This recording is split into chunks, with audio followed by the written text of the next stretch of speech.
Levante la vista hacia el terciopelo negro de una noche despejada, lejos de las luces artificiales que ciegan nuestra percepción del cosmos. Cada punto de luz que titila sobre su cabeza, cada destello de plata que parece estar al alcance de un suspiro, es en realidad un recordatorio cruel de nuestra propia insignificancia. Nos han vendido un sueño, una narrativa romántica alimentada por décadas de ciencia ficción y optimismo tecnológico, en la cual la humanidad, tarde o temprano, extenderá sus alas hacia otros sistemas solares. Nos gusta creer que somos los herederos de las estrellas, que nuestro destino es colonizar mundos lejanos y convertirnos en una especie multiplanetaria. Sin embargo, la realidad científica es mucho más fría, oscura y definitiva. La dura verdad es que la humanidad nació en este pequeño rincón del sistema solar y, con una probabilidad que raya en la certeza absoluta, morirá en él. El universo no es un patio de recreo esperando ser explorado. Es una prisión perfecta, diseñada con una ingeniería de dimensiones inabarcables, y sus barrotes no están hechos de acero, sino de las leyes fundamentales e inquebrantables de la física pura. Esta disonancia entre nuestra ambición y nuestra realidad es el conflicto central de nuestra especie. Desde el momento en que el primer ancestro humano cruzó un estrecho de agua para ver qué había en la otra orilla, el instinto de exploración ha sido nuestro motor de supervivencia. Hemos cruzado océanos indómitos, escalado las cumbres más letales y, en un alarde de ingenio mecánico, logramos poner un pie en la Luna, a unos escasos 384.000 kilómetros de casa. Pero ese éxito nos ha engañado. Nos ha hecho pensar que viajar a otra estrella es simplemente una cuestión de mejorar la ingeniería, un problema logístico que el tiempo y el presupuesto acabarán resolviendo. Pero la transición de los viajes interplanetarios a los viajes interestelares no es una cuestión de escala, es un abismo conceptual. No estamos ante un problema de diseño, sino ante una imposibilidad de práctica dictada por la matemática de la distancia, la fragilidad de la biología y la dictadura de la termodinámica. Estamos atrapados en una burbuja de luz en medio de una oscuridad infinita, y las llaves de nuestra celda fueron arrojadas al vacío hace eones. Para comprender la magnitud de nuestra reclusión, debemos primero enfrentarnos a la matemática de la inmensidad. El cerebro humano, evolucionado para juzgar distancias entre árboles o la trayectoria de una lanza, es orgánicamente incapaz de procesar la escala del universo. Hablamos de años luz, como si fueran unidades manejables. Pero la realidad es que el espacio está, valga la redundancia, vacío a niveles aterradores. Nuestra vecina más cercana, Próxima Centauri, se encuentra a unos 4.2 años luz de distancia. En términos terrestres, esos son aproximadamente 40 billones de kilómetros. Para ponerlo en perspectiva, si la Tierra fuera un grano de arena y el Sol fuera una naranja situada a 10 metros de distancia, Próxima Centauri sería otra naranja ubicada a más de 2.500 kilómetros de distancia. Entre esas dos naranjas no hay prácticamente nada. La sonda New Horizons, uno de los objetos más rápidos jamás construidos por el hombre, cruza el espacio a unos 58.000 kilómetros por hora. A esa velocidad, que a nosotros nos parece vertiginosa, tardaría unos 78.000 años en llegar a Próxima Centauri. 78.000 años es un periodo de tiempo que supera la historia registrada de la civilización humana. Cualquier misión interestelar se convertiría, desde el primer segundo, en un abismo de tiempo irreal, un viaje hacia una nada que consumiría generaciones enteras antes de que los restos biológicos de los viajeros pudieran siquiera acercarse a su destino. Pero supongamos que pudiéramos ir más rápido. Aquí es donde chocamos contra la muralla intransponible de Albert Einstein. La teoría de la relatividad especial no es una sugerencia, es la constitución del universo. Su ecuación más famosa, EMQ 2 Lolothalers establece un peaje energético que ninguna civilización puede pagar. A medida que un objeto con masa se acelera y se acerca a la velocidad de la luz, su masa relativa aumenta de manera exponencial. Para que una nave espacial alcance una fracción significativa de la velocidad de la luz, necesitaría una cantidad de energía que desafía toda lógica.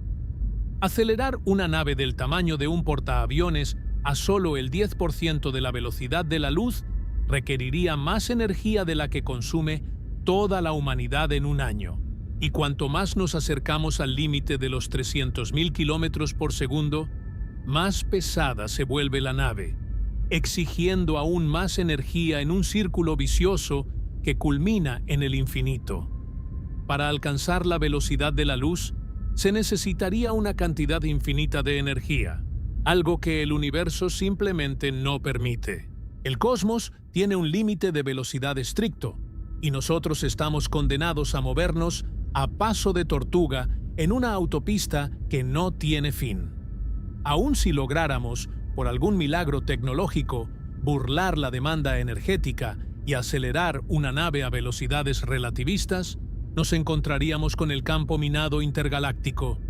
Tenemos la idea errónea de que el vacío del espacio es un lienzo limpio y vacío. Nada más lejos de la realidad.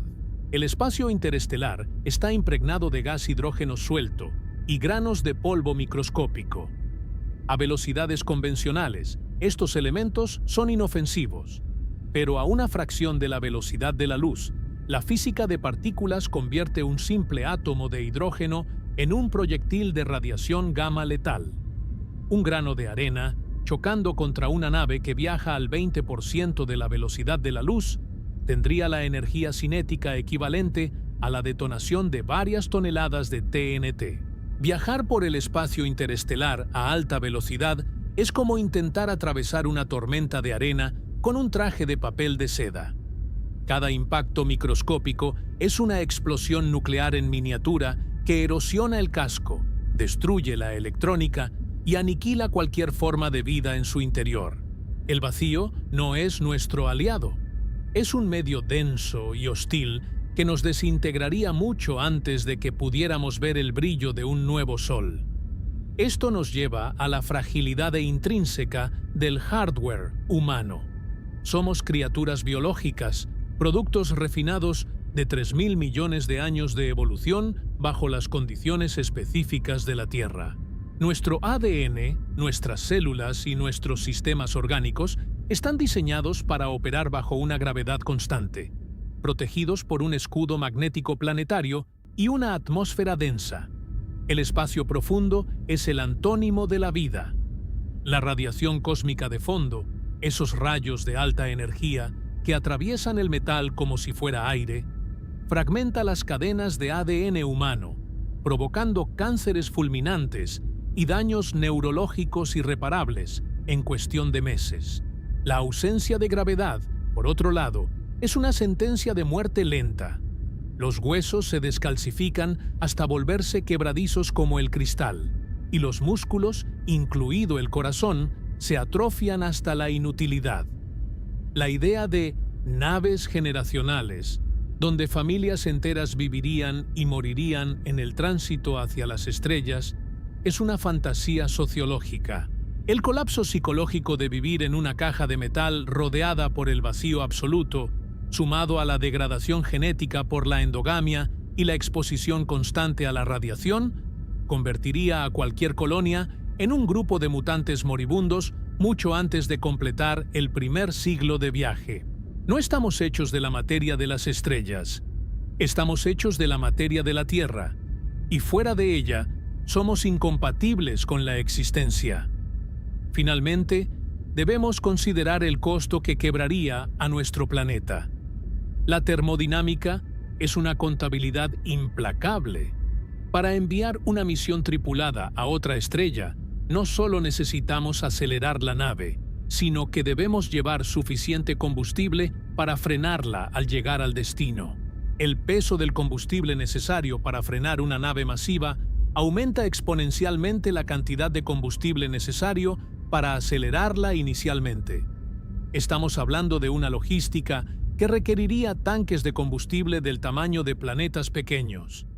El costo energético de una sola misión interestelar no solo agotaría los recursos económicos de todas las naciones de la Tierra, sino que superaría toda la energía producida por nuestra especie desde que descubrimos el fuego. Intentar un viaje interestelar sería un suicidio económico y ambiental.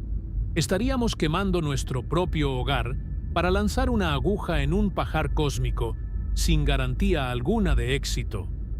Al final del día, enfrentar estas realidades no debe sumirnos en el nihilismo, sino en una profunda y urgente reflexión sobre nuestra existencia. Las estrellas, con su brillo eterno y distante, están permanentemente aisladas de nosotros por barreras infranqueables de tiempo, luz y energía. Esta derrota cósmica es, en realidad, un despertar necesario. La percepción de que estamos atrapados en este sistema solar debe cambiar nuestra jerarquía de prioridades. La Tierra no es un escalón hacia algo más grande, es y siempre será nuestra única nave espacial en la inmensidad del universo. No hay un plan B escrito en las constelaciones. El verdadero desafío de la humanidad no es descubrir cómo escapar hacia las estrellas, sino aprender a no destruir el único oasis de vida que las leyes de la física nos han permitido habitar. Somos los náufragos de una isla perfecta en un océano infinito y letal. Nuestra misión no es construir barcos que nunca llegarán a puerto, sino cuidar el suelo que pisamos, porque es el único suelo que conoceremos jamás. Para comprender por qué las estrellas seguirán siendo, para siempre, luces inalcanzables en el tapiz de la noche, debemos primero enfrentarnos a una de las limitaciones más profundas y humillantes de la condición humana: nuestra total incapacidad para comprender la escala del universo. Evolucionamos en las llanuras del África Oriental, diseñados por la selección natural para rastrear presas a lo largo de unos pocos kilómetros, para calcular el tiempo en ciclos de días y estaciones, y para medir el espacio en función de lo que nuestros ojos podían divisar desde la cima de una colina. Nuestro cerebro es una herramienta magnífica para la supervivencia terrestre, pero es un instrumento patéticamente inadecuado para procesar la inmensidad del vacío interestelar. Sufrimos de lo que los astrofísicos llaman entumecimiento numérico. Podemos escribir un número seguido de 12 ceros, pero no podemos sentir lo que significa esa distancia. Y es precisamente en esa brecha entre lo que podemos calcular y lo que podemos imaginar donde muere el sueño del viaje interestelar. Iniciemos este descenso a la realidad con nuestro propio vecindario, el Sistema Solar. A menudo, los libros de texto nos presentan diagramas simplificados donde los planetas aparecen alineados como canicas en una mesa, relativamente cerca unos de otros. Esta representación es una mentira piadosa necesaria para que quepan en una página, pero distorsiona nuestra percepción del abismo. Si quisiéramos crear un mapa a escala real donde la Tierra fuera del tamaño de un grano de sal, el Sol sería aproximadamente del tamaño de una pelota de baloncesto, situada a 27 metros de distancia. En esta misma escala, Plutón, el centinela de los confines de nuestro sistema, estaría a más de 1 kilómetro de distancia. Entre ese grano de sal y esa pelota de baloncesto no hay nada más que un vacío casi absoluto. La Luna, el único cuerpo celeste que un ser humano ha pisado, está a una distancia media de 384.400 kilómetros. Parece mucho, pero en términos cósmicos es apenas un suspiro. De hecho, en ese espacio entre la Tierra y la Luna podrían caber, uno al lado del otro, todos los demás planetas del Sistema Solar. Y, sin embargo, nos tomó décadas de esfuerzo industrial y el presupuesto de una superpotencia cruzar ese ínfimo charco. Ahora, intentemos dar el salto fuera de nuestra burbuja. la estrella más cercana a nosotros, después del Sol, es Próxima Centauri, un punto rojo tenue que forma parte del sistema de Alpha Centauri. Se encuentra a unos 4.24 años luz de distancia. En el lenguaje cotidiano, 4 años suena como un periodo manejable. Es el tiempo que dura una carrera universitaria o el ciclo entre 2 mundiales de fútbol. Pero un año luz no es una unidad de tiempo, sino una medida de distancia que desafía la cordura. La luz viaja a casi 300.000 kilómetros por segundo.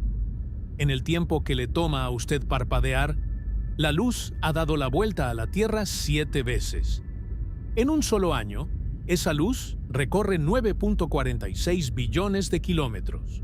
Próxima Centauri está a unos 40 billones de kilómetros de su casa. Intentar visualizar 40 billones es como intentar contar los granos de arena de todas las playas del mundo, uno por uno, y esperar terminar antes de que el sol se apague. Para que la escala de esta tragedia matemática cobre vida, utilicemos a la embajadora más lejana de la humanidad, la sonda Voyager 1. Lanzada en 1977, esta pequeña caja de instrumentos ha estado viajando sin detenerse durante más de 45 años, alejándose de nosotros a una velocidad vertiginosa de 17 kilómetros por segundo, o unos 61.000 kilómetros por hora. A esa velocidad, podrías cruzar los Estados Unidos de costa a costa en menos de 4 minutos. Es el objeto más rápido que la humanidad ha lanzado al espacio profundo. Sin embargo, a pesar de sus casi 5 décadas de vuelo ininterrumpido, la Voyager 1 ni siquiera ha salido realmente de nuestro patio delantero.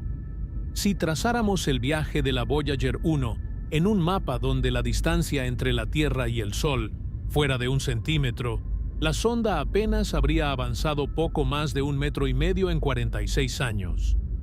Para llegar a Próxima Centauri, a su velocidad actual, la Voyager 1 necesitaría viajar durante aproximadamente 75.000 años. 75.000 años. Deténgase a reflexionar sobre esa cifra. Hace 75.000 años, el Homo sapiens compartía el planeta con los neandertales y los denisovanos. No habíamos inventado la agricultura, ni la escritura, ni las ciudades. Ni siquiera habíamos domesticado al perro. Toda la historia de la civilización humana, desde las pirámides de Giza hasta la Estación Espacial Internacional, cabe 7 veces dentro del tiempo que le tomaría a nuestra sonda más rápida llegar a la estrella, cima más cercana. Una misión interestelar no es un viaje, es una era geológica. Cualquier tripulación que enviáramos, asumiendo que pudiéramos construir una nave capaz de sostener la vida, se convertiría en una civilización aislada, una rama separada de la humanidad que evolucionaría, olvidaría sus orígenes y muy probablemente se extinguiría mucho antes de ver el brillo de un nuevo sol de cerca. El problema de la distancia se agrava cuando consideramos que el espacio no es solo ancho, sino que está en constante expansión y movimiento. Las estrellas no están fijas. Son proyectiles que se mueven a través de la galaxia en trayectorias complejas. Lanzar una nave hacia Próxima Centauri no es como disparar a un blanco estático, sino como intentar darle a una mosca que vuela en una habitación oscura desde un tren en marcha a 1.000 kilómetros de distancia, sabiendo que el proyectil tardará milenios en llegar.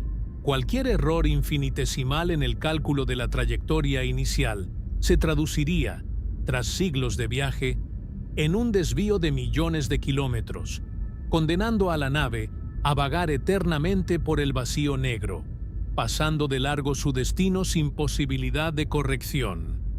Muchos entusiastas del espacio argumentan que este es un problema de propulsión, que eventualmente inventaremos motores de fusión nuclear o velas solares impulsadas por láseres gigantes que nos permitirán viajar a una fracción significativa de la velocidad de la luz, digamos al 10% o 20%.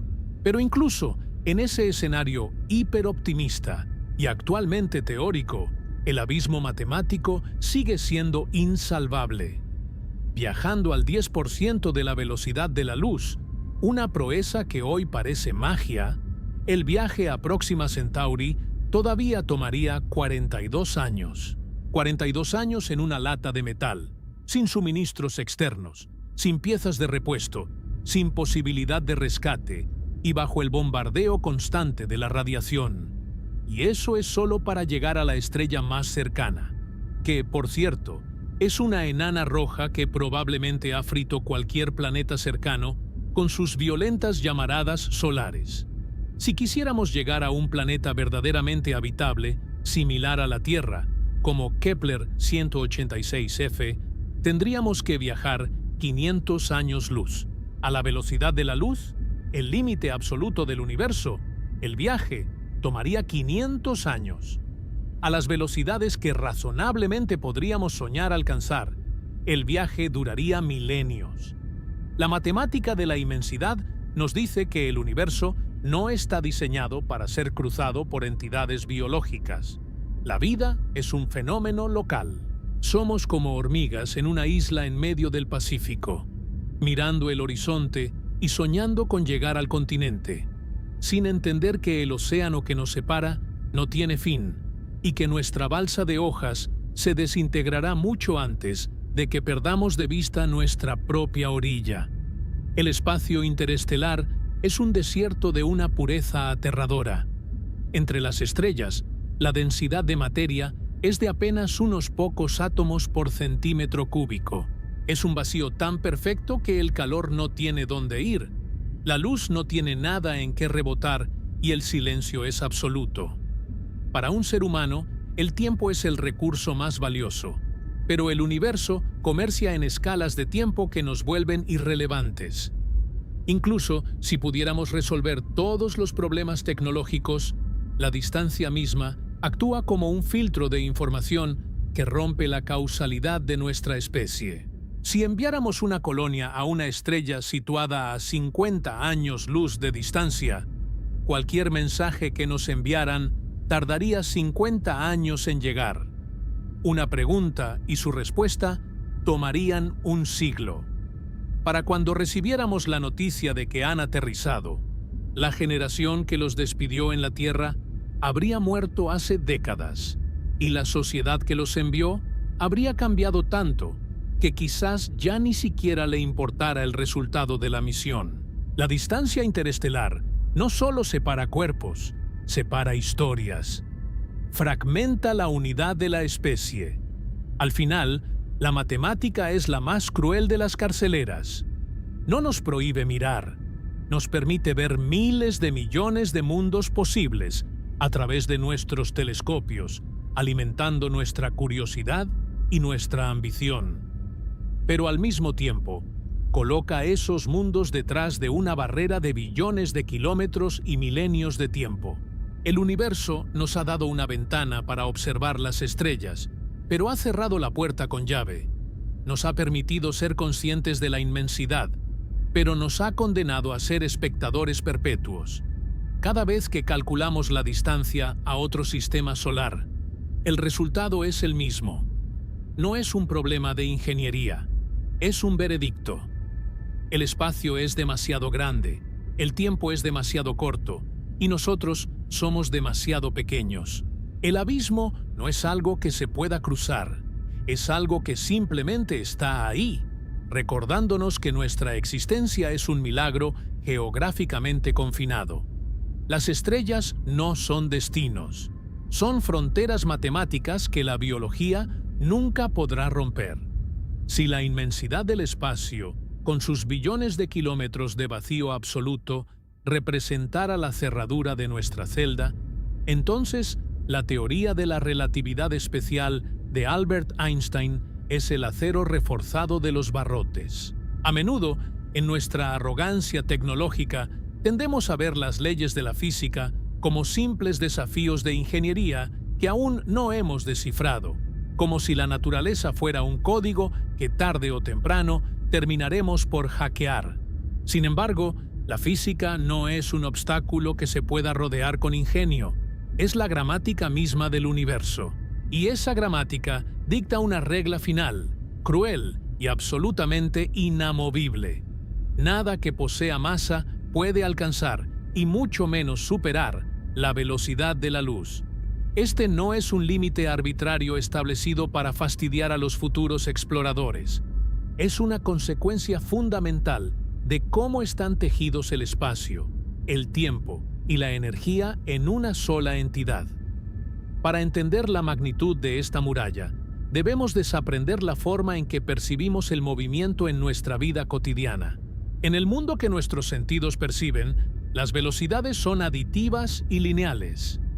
Si usted viaja en un tren a 100 km por hora y lanza una pelota hacia adelante a 10 km por hora, para un observador que está de pie junto a las vías, la pelota se mueve a 110 km por hora. Esta es la mecánica galileana, la base de nuestra intuición física. Bajo esta lógica, parece razonable pensar que si construimos un motor lo suficientemente potente y lo dejamos encendido el tiempo suficiente, la velocidad de nuestra nave seguirá aumentando indefinidamente hasta cruzar cualquier umbral que nos propongamos. Pero el universo no funciona así. Cuando nos acercamos a las velocidades extremas del cosmos, la suma sencilla de Newton se rompe y deja paso a la geometría implacable de Einstein. En 1905, un joven empleado de la Oficina de Patentes en Berna cambió el destino de la humanidad al comprender que la velocidad de la luz es una constante universal, un valor absoluto de aproximadamente 299.792.468 metros por segundo, que no depende del movimiento del observador. Esta revelación, que parece una curiosidad técnica, tiene consecuencias catastróficas para el viaje interestelar. Si la velocidad de la luz es el límite máximo permitido, algo tiene que ceder cuando intentamos empujar un objeto cada vez más rápido. Ese algo es la relación entre la masa y la energía, encapsulada en la ecuación más famosa y a la vez más incomprendida de la historia, Eötvös. A bajas velocidades, la energía que inyectamos en un objeto se convierte casi por completo en energía cinética, es decir, en velocidad. Pero a medida que nos acercamos a una fracción significativa de la velocidad de la luz, el universo empieza a cobrar un impuesto cada vez más alto. La energía adicional ya no se traduce únicamente en un aumento de la rapidez, sino que empieza a manifestarse como un aumento en la masa inercial del objeto. En términos sencillos, cuanto más rápido viaja una nave espacial, más pesada se vuelve para las leyes de la física. Y no me refiero a un peso que se pueda sentir en una balanza, sino a una resistencia cada vez mayor a ser acelerada. Es como si estuviéramos empujando un carrito de compras que, cuanto más rápido corre, más ladrillos invisibles aparecen en su interior. Imagine que logramos construir una nave interestelar de 1000 toneladas, una proeza de la ingeniería moderna. Al principio, nuestros motores de antimateria o de fusión nuclear funcionan de maravilla. Pasamos del 1% al 10% de la velocidad de la luz, con un consumo de combustible masivo, pero calculable. Sin embargo, al intentar pasar del 90% al 99%, la situación se vuelve surrealista. En ese punto, la masa de la nave se ha multiplicado varias veces debido a los efectos relativistas. Para ganar ese último 9% de velocidad, necesitaríamos más energía de la que utilizamos para alcanzar el primer 90%. Y si quisiéramos alcanzar el 99.99%, la masa de nuestra pequeña nave de 1000 toneladas se volvería equivalente a la de un portaaviones, luego a la de una montaña, luego a la de un planeta entero. Para alcanzar finalmente el 100% de la velocidad de la luz, la masa de la nave se volvería infinita. Y para acelerar una masa infinita, se requiere una cantidad infinita de energía. No importa cuántas estrellas consumamos para alimentar nuestros motores, No importa si logramos dominar la energía de una galaxia entera. El infinito es un muro que no se puede escalar. El universo ha puesto un candado energético que simplemente no podemos pagar. Esta realidad no es una mera teoría escrita en pizarrones de tiza. La comprobamos cada día en nuestros aceleradores de partículas. En el Gran Colisionador de Hadrones, LHC, de Ginebra, los científicos aceleran protones, partículas tan pequeñas que son prácticamente nada, a velocidades que alcanzan el 99.991% de la velocidad de la luz. Para lograr que esas partículas casi insignificantes ganen ese último suspiro de velocidad, el LHC consume tanta electricidad como una ciudad entera. Estamos gastando cantidades industriales de energía para mover algo que no podemos ni ver. Ahora, intente escalar esa logística a una nave espacial que debe transportar humanos, sistemas de soporte vital, blindaje y combustible. La disparidad es tan absurda que raya en lo cómico. Estamos intentando mover una montaña con el soplido de un pulmón, pero supongamos, por un momento, que aceptamos movernos lentamente, a un modesto 10% de la velocidad de la luz, para evitar los costos prohibitivos de la relatividad extrema. Aquí es donde nos topamos con el dilema del tiempo, la otra cara de la moneda de Einstein. La relatividad no solo estira la masa, sino que dilata el tiempo. A velocidades altas, el tiempo transcurre más despacio para los viajeros que para quienes se quedaron en la Tierra. En la ciencia ficción, esto se presenta a menudo como una ventaja, el salto al futuro, que permite a los astronautas viajar distancias enormes sin envejecer. Pero en la práctica, esto es una tragedia sociológica y biológica. Si enviáramos una misión a una estrella situada a 100 años luz, incluso si lograran viajar lo suficientemente rápido como para que para ellos solo pasaran 10 años, al regresar a la Tierra habrían pasado siglos. Todos los que conocieron, la cultura que los envió, el idioma que hablaban, incluso la nación que financió su viaje, habrían desaparecido o se habrían transformado más allá del reconocimiento. El viaje interestelar no es una exploración, es un exilio definitivo. Es un boleto de ida hacia la desconexión total con la especie humana.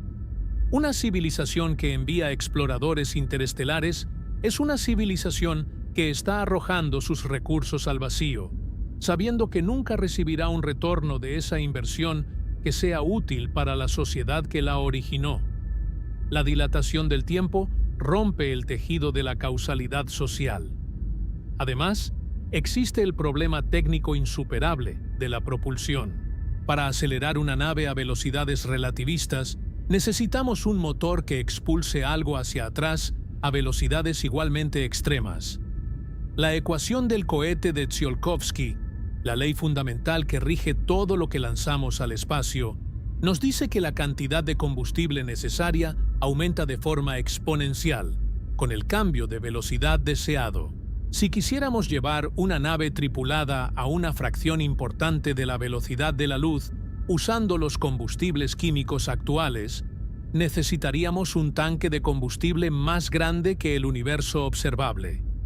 Incluso con la fusión nuclear, la tecnología más avanzada que podemos concebir, la eficiencia es insuficiente. La única forma teórica de lograrlo sería con la aniquilación de materia y antimateria, un proceso que libera el 100% de la energía en reposo. Pero la antimateria es la sustancia más cara y difícil de producir del universo. Hemos logrado producir apenas unos pocos nanogramos en toda la historia de la humanidad. Para un viaje interestelar, necesitaríamos toneladas. La infraestructura necesaria para producir, almacenar y manipular tal cantidad de antimateria sin que la nave explote instantáneamente es algo que no solo supera nuestra capacidad técnica, sino que probablemente supera la capacidad termodinámica de un sistema planetario completo. Einstein no solo nos dio una fórmula, nos dio un mapa de los límites de la realidad, Nos mostró que el espacio y el tiempo no son el escenario vacío donde ocurre la historia, sino que son actores que se resisten a nuestros deseos. La luz no es solo algo que nos permite ver, es la velocidad de procesamiento del universo. Intentar ir más rápido que ella, o incluso acercarse demasiado, es intentar forzar el hardware de la realidad más allá de lo que su diseño permite. Estamos atrapados en una burbuja de física de baja energía, y la muralla que Einstein describió es tan real como el suelo que pisamos.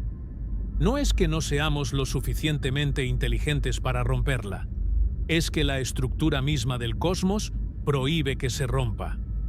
Las estrellas que vemos en el cielo no son destinos posibles, son imágenes congeladas de un pasado remoto, protegidas por una frontera de energía infinita que ninguna cantidad de ingenio humano podrá jamás cruzar. Estamos confinados a nuestro pequeño rincón de la galaxia, no por falta de voluntad, sino por el decreto inapelable de la ley más fundamental del universo.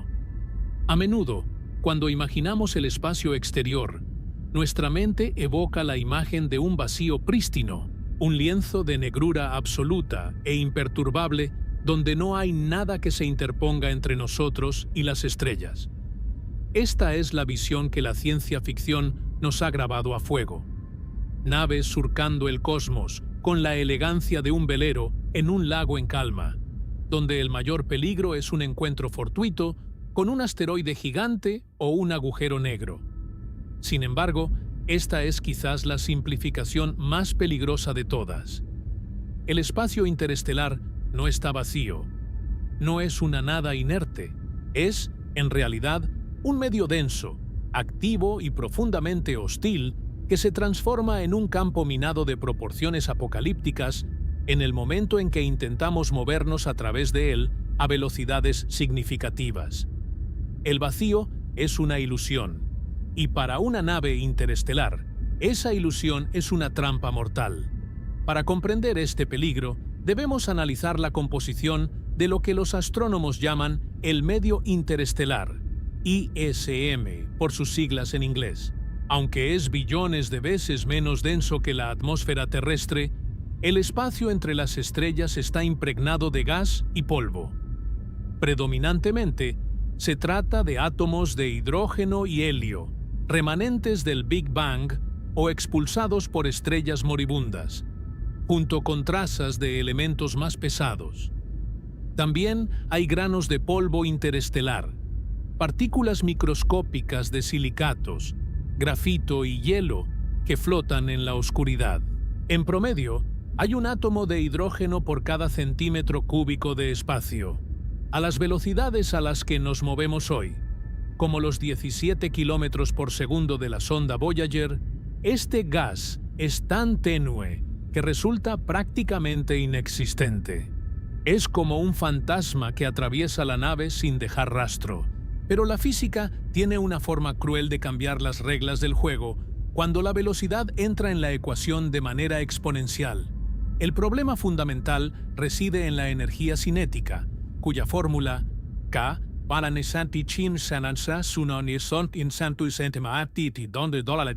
es la sentencia de muerte para cualquier sueño de navegación rápida. Observe que la velocidad, 20 fotos está elevada al cuadrado. Esto significa que si usted duplica su velocidad, la energía de un impacto no se duplica, sino que se cuadruplica.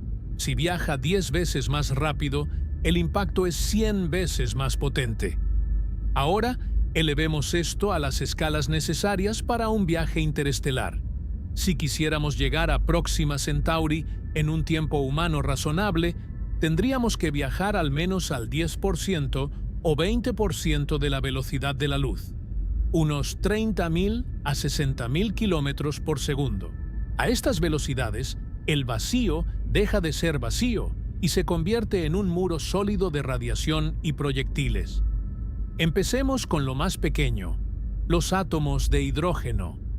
A una fracción de la velocidad de la luz, cada átomo de hidrógeno individual que la nave encuentre en su camino se convierte en un proyectil de radiación ionizante. Para la nave, Estos átomos no son gas, son rayos cósmicos de alta energía. Al chocar contra el casco, estos protones tienen tanta energía que no simplemente rebotan, penetran el metal, desgarrando la estructura molecular de los materiales y creando una lluvia secundaria de partículas subatómicas, neutrones, rayos gamma y rayos X, que inundan el interior de la nave. Este fenómeno, conocido como radiación secundaria o Bremsstrahlung, convertiría el compartimento de la tripulación en el interior de un reactor nuclear sin blindaje. Incluso si el casco fuera lo suficientemente grueso como para no desintegrarse, los seres humanos en su interior morirían de envenenamiento por radiación en cuestión de días o semanas. Los átomos inofensivos del vacío se vuelven balas subatómicas que fragmentan el ADN y destruyen la electrónica de a bordo. Pero el hidrógeno es solo el principio. El verdadero terror reside en los granos de polvo interestelar. Estas motas de materia, que pueden tener el tamaño de una bacteria o un grano de arena fina, son las minas terrestres del cosmos. Imagine una partícula de polvo que pesa apenas 1/1000ª de gramo. A velocidades convencionales, es algo que ni siquiera sentiría si le golpeara la cara. Pero a un 20% de la velocidad de la luz, esa partícula microscópica porta una energía cinética equivalente a la explosión de varios kilogramos de TNT. Un impacto de algo tan pequeño como un grano de arena liberaría la energía de una bomba de racimo, perforando cualquier blindaje convencional como si fuera mantequilla caliente. A estas velocidades, la materia se comporta de maneras que desafían nuestra intuición cotidiana. En el momento del impacto, tanto el grano de polvo como la sección del casco de la nave que es golpeada se transforman instantáneamente en plasma, un gas sobrecalentado de partículas cargadas. No es un choque mecánico en el sentido tradicional, es una explosión termonuclear en miniatura. Cada centímetro cuadrado del frente de la nave estaría siendo bombardeado constantemente por estas explosiones. Viajar por el espacio interestelar a velocidades relativistas es como intentar atravesar un huracán de granizo donde cada granizo es una granada de mano. No existe material conocido por la ciencia, ni siquiera los nanotubos de carbono o las aleaciones de titanio más avanzadas, que pueda resistir este castigo constante durante los años o décadas que duraría el viaje. Aquí es donde los defensores de la colonización espacial proponen soluciones que, bajo un análisis riguroso, revelan ser paradojas de ingeniería irresolubles. La solución obvia parece ser el blindaje. Simplemente pongamos un escudo de 10 metros de espesor de plomo o hielo frente a la nave, dicen. Pero aquí chocamos de nuevo con la muralla de Einstein que discutimos anteriormente. Añadir blindaje masivo aumenta drásticamente la masa total de la nave. Para acelerar esa masa adicional a la velocidad necesaria, se requiere una cantidad de energía que crece de forma exponencial. Cuanto más blindaje pones para protegerte de los impactos, más combustible necesitas, lo que hace que la nave sea más grande, lo que a su vez aumenta la superficie de contacto con el medio interestelar, lo que incrementa la probabilidad de recibir más impactos.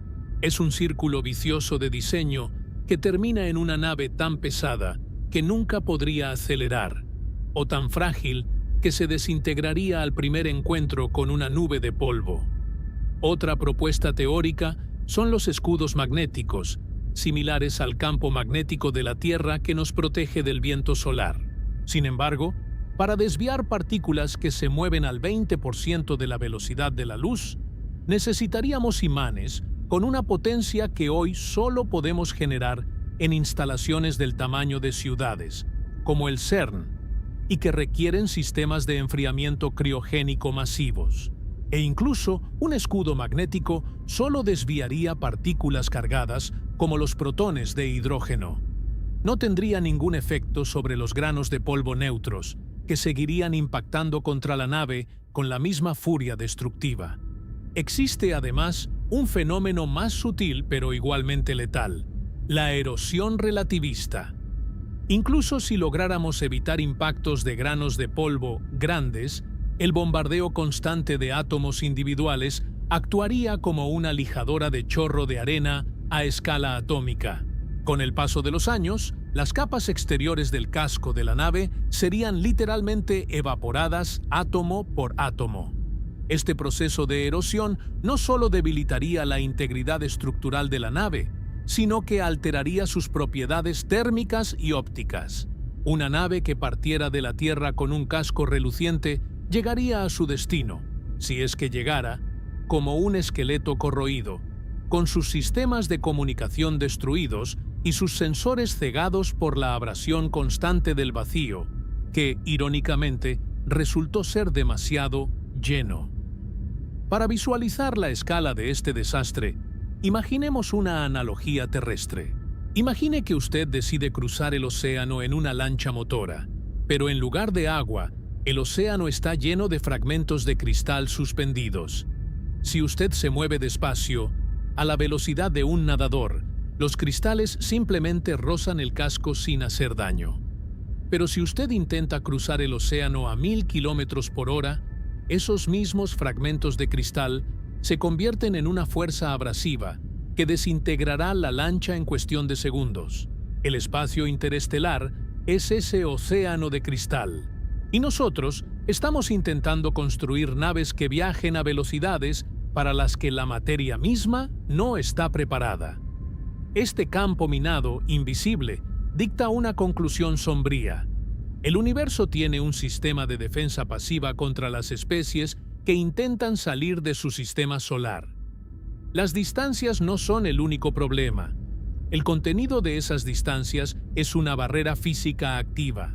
La naturaleza parece haber diseñado el espacio de tal manera que la alta velocidad y la integridad biológica sean mutuamente excluyentes. No es solo que no tengamos motores lo suficientemente rápidos, es que, si los tuviéramos, el espacio mismo se encargaría de destruirnos por el simple hecho de intentar movernos a través de él. Incluso las naves no tripuladas, las sondas robóticas que algunos sugieren enviar como precursores, se enfrentan a esta misma realidad, una microsonda del tamaño de un chip, como las propuestas en el proyecto Breakthrough Starshot, que pretende usar láseres para propulsar pequeñas velas al 20% de la velocidad de la luz, tiene una probabilidad altísima de ser destruida por un solo átomo de gas en el lugar equivocado. El espacio no perdona la velocidad. El vacío es un mito conveniente para los cálculos teóricos de primer año de física, pero para el ingeniero interestelar, el vacío es una tormenta de arena radiactiva que nunca cesa. Estamos confinados a nuestro sistema solar no solo por la falta de energía o por la brevedad de nuestras vidas, sino porque el camino hacia las estrellas está pavimentado con una metralla cósmica que no podemos esquivar, no podemos bloquear y no podemos sobrevivir. El gran vacío es, en realidad, la barrera más sólida que jamás encontraremos. Hasta ahora hemos analizado las barreras físicas, matemáticas y cinéticas que convierten al espacio interestelar en una fortaleza inexpugnable. Sin embargo, existe una barrera aún más íntima, más insuperable y, en última instancia, más trágica: la naturaleza misma de nuestra propia existencia biológica. A menudo, en nuestro afán por la exploración, olvidamos que el ser humano no es un ente abstracto capaz de habitar cualquier entorno mediante la pura voluntad tecnológica.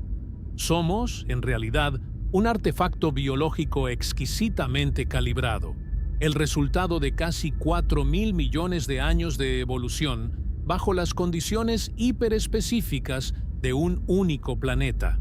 Cada una de nuestras células, cada hebra de nuestro ADN y cada conexión sináptica en nuestro cerebro fue forjada por y para la Tierra. Intentar trasladar este hardware biológico al abismo interestelar no es simplemente un desafío logístico, es una contradicción fundamental. Somos criaturas de un mundo de 1G, protegidas por una magnetosfera masiva y una atmósfera densa. Fuera de esta cuna, el ser humano no es un explorador. Es un organismo en un estado de degradación acelerada e irreversible. Para comprender la fragilidad de nuestra biología en el espacio profundo, debemos empezar por el enemigo invisible más letal, la radiación cósmica de fondo.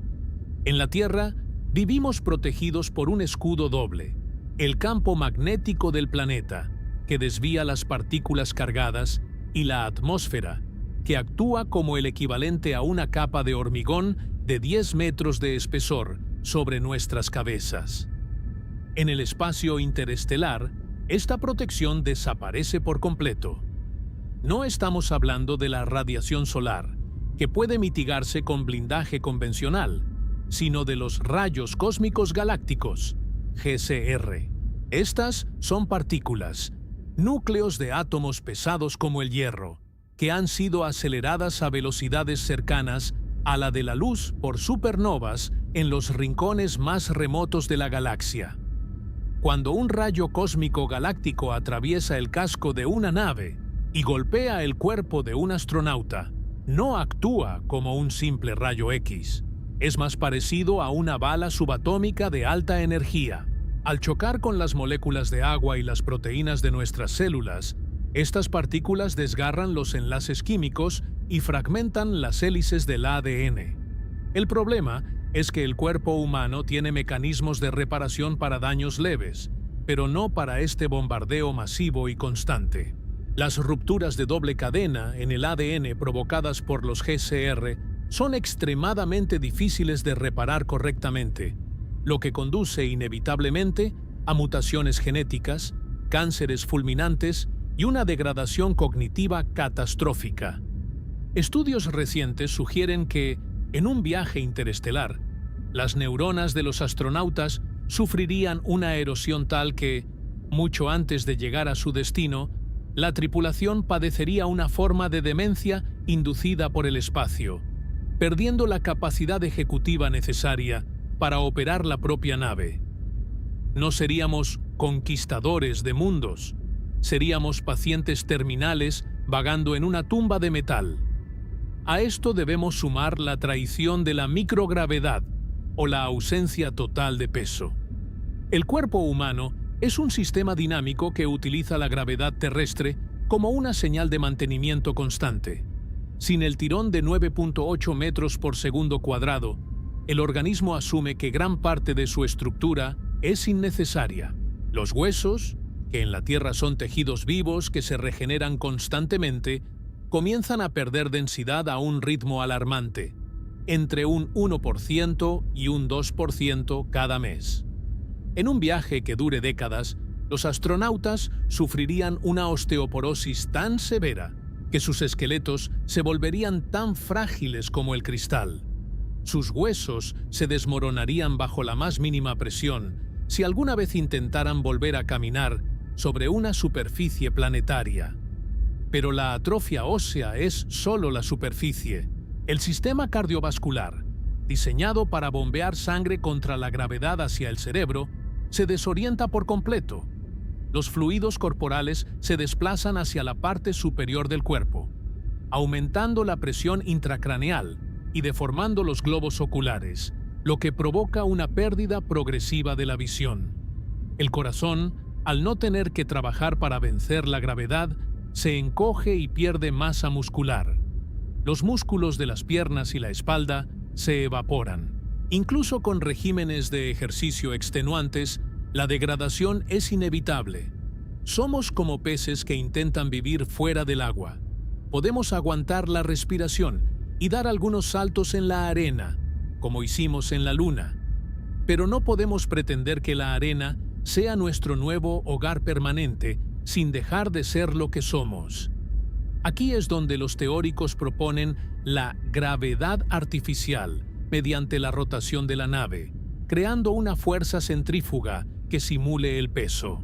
Pero la ingeniería necesaria para construir una nave lo suficientemente grande como para rotar sin causar mareos insoportables por el efecto Coriolis es, de nuevo, un problema de escala y energía que ya hemos visto que es prohibitivo. Además, incluso con gravedad artificial, el problema de la radiación permanece. No hay blindaje lo suficientemente ligero para ser transportado y lo suficientemente denso para detener los GCR. Para proteger a un humano de manera efectiva durante un viaje de 50 años, la nave necesitaría paredes de plomo de varios metros de espesor, convirtiendo la misión en una imposibilidad termodinámica. Sin embargo, el aspecto más oscuro y menos discutido de la fragilidad humana es el colapso psicológico y social. Imaginemos por un momento la idea de las naves generacionales. Dado que las distancias son tan vastas, se propone enviar a una población inicial que se reproduciría en el espacio, de modo que sus descendientes, varias generaciones después, lleguen al destino. Esta propuesta ignora la psicología humana básica y la ética más elemental. La primera generación podría aceptar el sacrificio, pero ¿qué hay de la segunda, la tercera o la cuarta? Estos seres humanos nacerían en una prisión de metal, rodeados por el vacío absoluto, sin haber visto nunca un cielo real, sin haber sentido el viento o el olor de la lluvia. Serían, en esencia, esclavos de una misión que ellos no eligieron. El aislamiento prolongado en un entorno cerrado y artificial es una receta para la psicosis colectiva. El cerebro humano necesita la complejidad y la variabilidad del entorno terrestre para mantenerse sano. La falta de estímulos naturales, sumada al miedo constante a un fallo técnico que signifique la muerte instantánea de todos, generaría niveles de estrés y ansiedad que ninguna sociedad podría soportar indefinidamente. La historia de la humanidad en la Tierra nos enseña que los grupos pequeños y aislados tienden al conflicto, a la fragmentación social y al colapso cultural. En una nave interestelar no hay lugar para una guerra civil, una rebelión o incluso un simple desacuerdo profundo. Un solo acto de sabotaje o una negligencia nacida de la depresión condenaría a toda la especie a bordo. Desde el punto de vista biológico, las naves generacionales también se enfrentan al problema del cuello de botella genético. Para mantener una población sana y evitar la endogamia, se necesitarían miles de individuos. Alimentar, alojar y mantener la salud de miles de personas en un sistema de ciclo cerrado perfecto durante siglos es una tarea que supera nuestra comprensión actual de la ecología. Un solo virus que mutara en el sistema de ventilación o una bacteria que se volviera resistente en el sistema de reciclaje de agua podría aniquilar a toda la población en cuestión de días. No hay hospitales externos, no hay suministros de emergencia, no hay biosfera que actúe como amortiguador. La nave es un ecosistema precario y microscópico donde cualquier error es total y definitivo. Incluso si lográramos superar la radiación, la atrofia física y el colapso mental, nos enfrentaríamos a la paradoja de la adaptación. Si una población lograra sobrevivir durante varios siglos en el espacio, la selección natural empezaría a actuar sobre ellos. Los niños nacidos en el espacio se adaptarían a las condiciones de la nave, no a las de un planeta. Sus cuerpos, sus sistemas inmunológicos y sus percepciones sensoriales estarían calibrados para un pasillo de metal y luz artificial. Si llegaran finalmente a un planeta habitable, después de 1000 años de viaje, es muy probable que la gravedad de ese nuevo mundo los aplastara, que su atmósfera los envenenara o que sus microorganismos nativos los aniquilaran al instante. Se habrían convertido en una especie nueva, adaptada al vacío, incapaz de reclamar el premio por el que sus ancestros se sacrificaron. La conclusión es tan amarga como inevitable. El ser humano no es un viajero interestelar. Somos una extensión biológica de la Tierra. Estamos unidos a este planeta por hilos invisibles pero irrompibles de magnetismo, gravedad y química. La idea de que podemos simplemente meter a un grupo de personas en una caja y lanzarlas a las estrellas es una fantasía que ignora la complejidad de nuestra propia vida. No somos software que se pueda descargar en cualquier hardware. Somos el resultado de un ecosistema específico. Fuera de la Tierra, el ser humano se marchita, se desorienta y se desintegra. Las estrellas no nos esperan con los brazos abiertos. Nos esperan con un vacío que devora la carne, el hueso y la cordura. Nuestra fragilidad no es un error de diseño, es la marca de nuestra procedencia. Somos hijos de la Tierra, y el universo se ha asegurado de que, para bien o para mal, sigamos siendo solo eso. Incluso si lográramos, mediante algún milagro de la física teórica, sortear el abismo de las distancias, la muralla de Einstein, el bombardeo de la metralla cósmica y la fragilidad de nuestra propia biología, nos estrellaríamos de frente contra la barrera final, la más pragmática y, en última instancia, la más humillante, la dictadura de la termodinámica y el costo energético que quebraría no solo a una nación, sino a todo nuestro planeta. El sueño de las estrellas tiene un precio en julios y en recursos que la Tierra simplemente no puede pagar sin suicidarse en el proceso. Para entender por qué la colonización interestelar es una imposibilidad económica y energética, debemos analizar la tiranía de la ecuación del cohete, llevada a su extremo más absurdo y cruel. En la ingeniería aeroespacial, existe una ley fundamental formulada por Konstantin Tsiolkovsky que dicta que para aumentar la velocidad de una nave se debe expulsar masa, combustible, en la dirección opuesta. El problema es que ese combustible también tiene masa, y para mover esa masa adicional se necesita aún más combustible. Esta relación no es lineal, es exponencial. Para misiones dentro de nuestro sistema solar, como ir a Marte, la relación es manejable. Pero para un viaje interestelar, donde las velocidades requeridas son órdenes de magnitud superiores, la ecuación se convierte en un monstruo que devora todo a su paso. Si quisiéramos llevar una nave tripulada, lo suficientemente grande como para albergar sistemas de soporte vital, blindaje contra radiación y una tripulación mínima, a una fracción significativa de la velocidad de la luz, el tanque de combustible necesario no sería del tamaño de un edificio ni de una montaña, sino del tamaño de un planeta entero. Consideremos la energía necesaria para acelerar una nave de apenas 1000 toneladas, el peso de un par de aviones comerciales, al 10% de la velocidad de la luz. La energía cinética requerida es de aproximadamente 4.5 a times 10⁻20 julios. Esto, para el ciudadano promedio, es una cifra abstracta. Pongámoslo en perspectiva. Es aproximadamente la misma cantidad de energía que consume toda la civilización humana, en todas sus formas: electricidad, transporte, industria, durante un año entero. Y eso es solo para acelerar la nave. Debido a las leyes del movimiento, una vez que llegas a tu destino, debes frenar. En el espacio no hay fricción. Si no gastas la misma cantidad de energía para desacelerar, simplemente pasarás de largo frente a la estrella de destino a 30.000 kilómetros por segundo. Por lo tanto, el costo energético se duplica.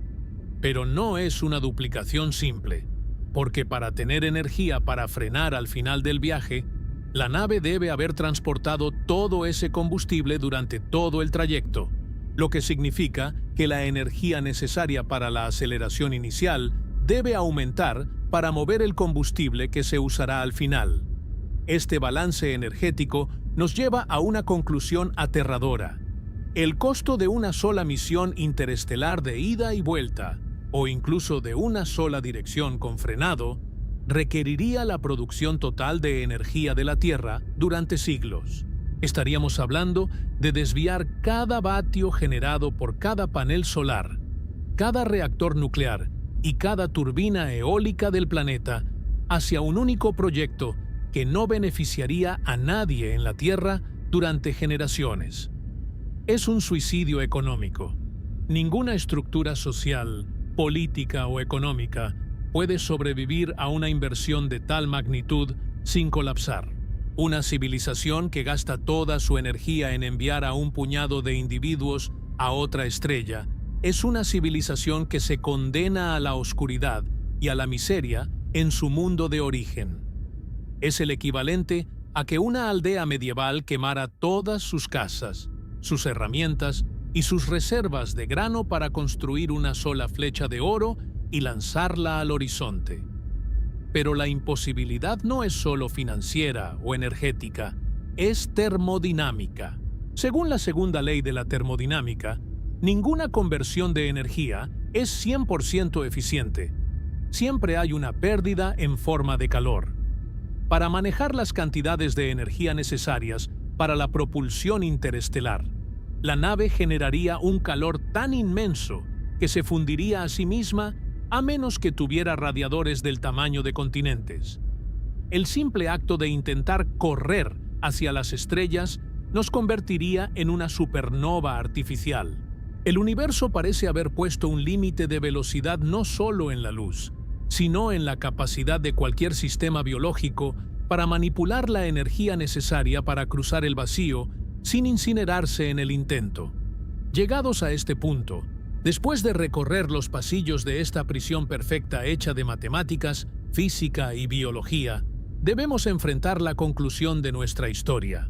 Hemos pasado siglos mirando al cielo con una mezcla de reverencia y ambición, convencidos de que las estrellas eran nuestro destino final, el siguiente paso lógico en nuestra expansión como especie. Pero la evidencia científica nos obliga a una cura de humildad radical. La verdad, despojada de romanticismo y de guiones de Hollywood, es que la humanidad no es una especie estelar. Somos una especie planetaria. Nacimos en este sistema solar. Hemos florecido gracias a las condiciones excepcionalmente raras de este oasis llamado Tierra. Y con toda seguridad, nuestra historia terminará aquí. Esta realización, que para muchos puede parecer una derrota amarga o una fuente de nihilismo, es en realidad el despertar más importante que nuestra especie puede experimentar. Durante décadas, la fantasía del viaje interestelar ha servido como una válvula de escape psicológica. Nos permitimos el lujo de maltratar nuestro planeta, de agotar sus recursos y de contaminar sus océanos bajo la premisa inconsciente de que, si las cosas se ponen realmente mal, siempre podremos huir hacia las estrellas. Hemos tratado a la Tierra como una habitación de hotel de la que podemos hacer el check-out cuando queramos para mudarnos a una suite nueva en Alpha Centauri o Kepler 186f. Pero la física nos acaba de entregar la cuenta y nos ha informado de que no hay ninguna otra habitación disponible. No hay dónde ir. Las estrellas están permanentemente aisladas de nosotros por barreras infranqueables de tiempo, luz y energía.